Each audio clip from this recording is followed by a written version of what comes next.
US migration को लेके काफ़ी स्ट्रिक्ट मेजर्स ले रहा है। सिर्फ और सिर्फ जो लोगों को वीज़ा इशू हुआ है उनके खिलाफ एक्शन नहीं हो रहा, जिनको इशू करना है उनके खिलाफ भी एक्शन हो रहा है।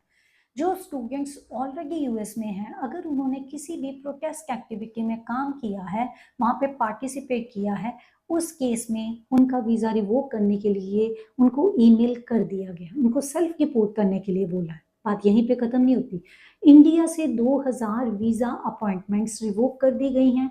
एसोसिएट अकाउंट्स जो थे उनके, उनको सस्पेंड कर दिया गया है और उन लोगों के खिलाफ एफआईआर भी हुआ है जो कहीं ना कहीं इसके खिलाफ इसमें पार्टिसिपेट कर रहे थे।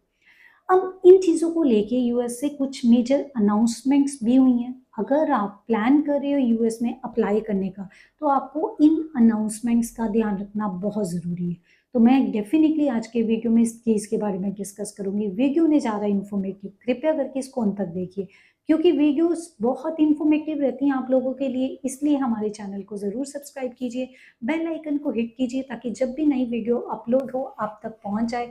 इंस्टाग्राम पे आप मेरे को फॉलो कर सकते हैं क्योंकि मैं इस सारी वीडियो का ब्रीफ इंफॉर्मेशन इंस्टाग्राम में रील में शेयर करती हूँ।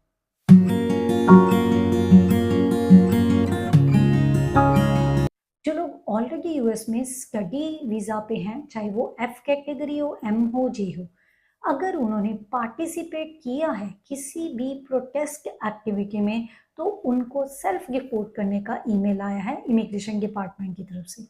अगर वो अपने आप को सेल्फ रिपोर्ट नहीं करते, तो हो सकता है उनको फाइन लगे, उनको डिटेन किया जाए या उनको डिपोर्ट किया जाए और डेफिनेटली ये चीज़ उनके फ्यूचर वीज़ा एप्लीकेशन पे इम्पैक्ट डालेगी। तो स्टूडेंट्स यहाँ पर सिर्फ और सिर्फ जो फिजिकली पार्टिसिपेट कर रहे थे उन पे एक्शन नहीं है, उनके खिलाफ भी एक्शन लिया गया है जो सोशली पार्टिसिपेट कर रहे थे सोशल मीडिया के द्वारा। चाहे उन्होंने जो प्रोटेस्टर्स के फोटोज जो आती हैं या वीडियोज आती हैं उनको लाइक किया हो, चाहे शेयर किया हो, हर केस में उनको ऐसी ईमेल्स आ रही हैं। ऐसा रिसोर्सेज से पता चला है, मीडिया सोर्सेज से पता चला है कि 300 स्टूडेंट्स को 3 वीक्स में ईमेल्स आ चुकी हैं। तो स्टूडेंट्स, सजेशन है, आप पढ़ने गए हैं, अपना पढ़ाई पे फोकस कीजिए। ये चीज़ सिर्फ यूएस के लिए नहीं, मैं तो सारी कंट्रीज के लिए यही बोलूँगी। अगर आप पढ़ने जाते हैं तो आपका जो भी प्रायोरिटी, जिस चीज़ के ऊपर, जिस वीज़ा कैटेगरी के ऊपर गए हैं, उसकी टर्म्स कंडीशंस को ब्रीच मत कीजिए।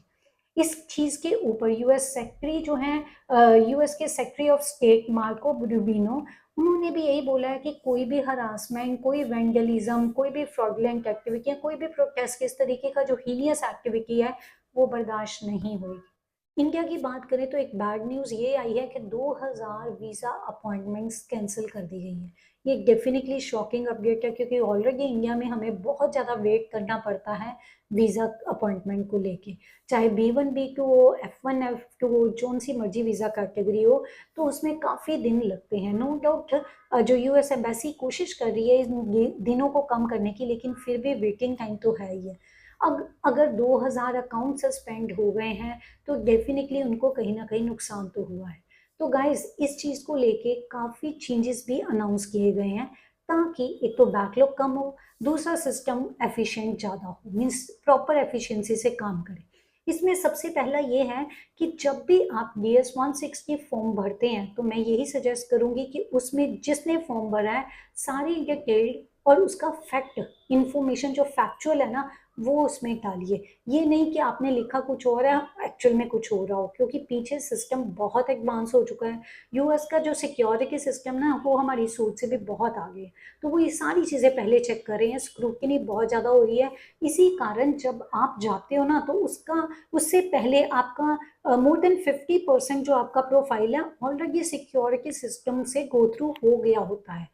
तो इसलिए आपको बोल रही हूँ, सबसे पहले अगर आपने DS-160 फॉर्म भरा है, जो भी उसमें फैक्ट है उसको प्रॉपर वे में ही आप डालिए और बार बार अपडेट करने की बजाय पहले अच्छी तरह से गो थ्रू करके उसके बाद ही उसका कंफर्मेशन कीजिए।